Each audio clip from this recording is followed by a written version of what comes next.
O que fazer ao receber uma citação criminal? Eu sou Cristiane Dupré, sou advogada criminalista, meu escritório é especializado em advocacia criminal. Se você quiser conhecer melhor o meu trabalho, eu vou deixar os links aqui abaixo desse vídeo. E eu quero te explicar detalhadamente quais são as consequências e o que alguém deve fazer ao receber uma citação criminal. Bem, a citação para responder a um processo criminal significa que aquela pessoa que foi citada, ela vai se transformar em ré em um processo criminal.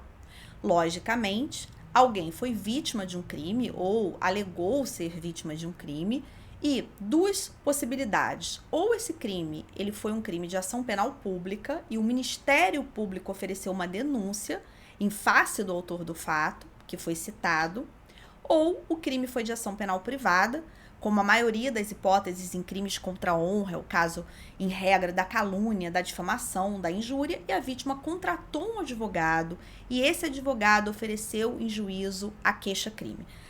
Bom, nós temos duas possibilidades. Uma pessoa que foi, autora de um fato criminoso, ela pode ser intimada para depor em sede policial. Isso significa que haverá um inquérito em andamento, essa pessoa vai ser investigada, ou ela pode ser citada. Perceba, é diferente. Intimado significa que essa pessoa ela vai comparecer na delegacia para prestar o seu depoimento. Citada significa que ela será ré em um processo criminal, ou seja, em uma ação penal. Nos dois casos, essa pessoa ela deve procurar um advogado criminalista, um advogado especializado, um advogado que atua em casos criminais. Por que essa importância é tão grande? Porque a advocacia criminal, diferente de outros tipos de advocacia, ela tem as suas particularidades.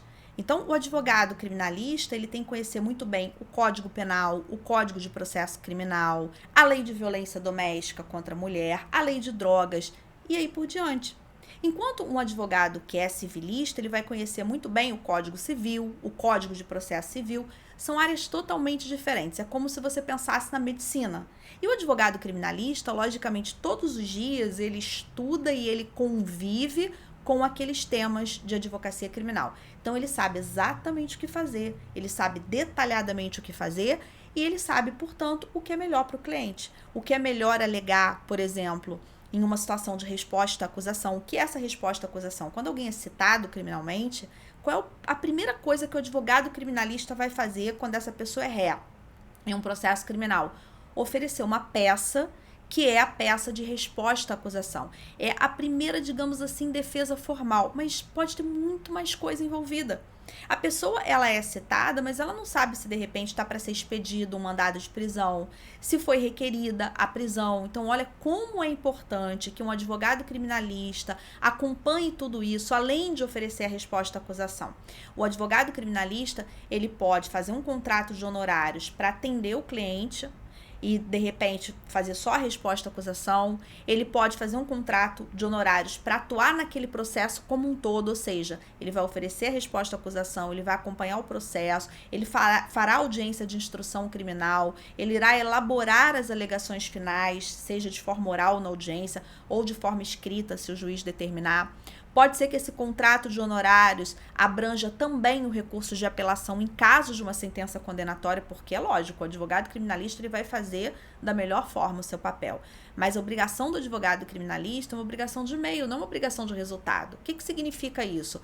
E ele precisa deixar isso sempre muito claro para o cliente. Se você é advogado criminalista, você tem que deixar muito claro. Você tem que deixar muito claro algumas coisas, né? Que você é especialista, que você sabe exatamente o que está fazendo, o cliente ele precisa ter segurança nisso.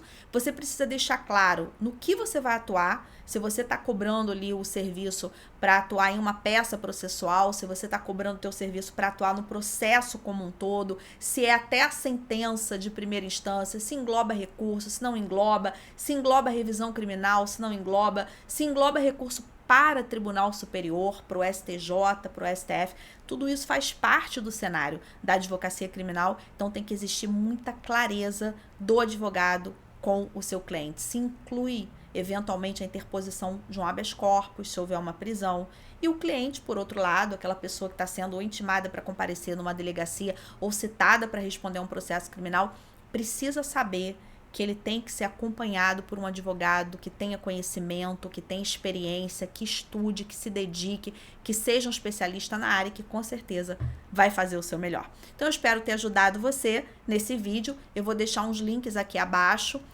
No IDPB, eu atuo como coordenadora dos cursos voltados para a advocacia criminal, curso de prática na advocacia criminal, com aulas em vídeo, modelos de peças e recursos, grupos de alunos para trocar muita informação no WhatsApp, atualização sempre, tem acesso vitalício. Na página que eu estou deixando aqui para você, tem inclusive depoimento de aluno para você conhecer um pouquinho melhor o nosso curso. Não deixa de se inscrever aqui no canal, tem vídeos diários e aulas ao vivo todas as terças-feiras às 19 horas. Será um prazer ter você na próxima.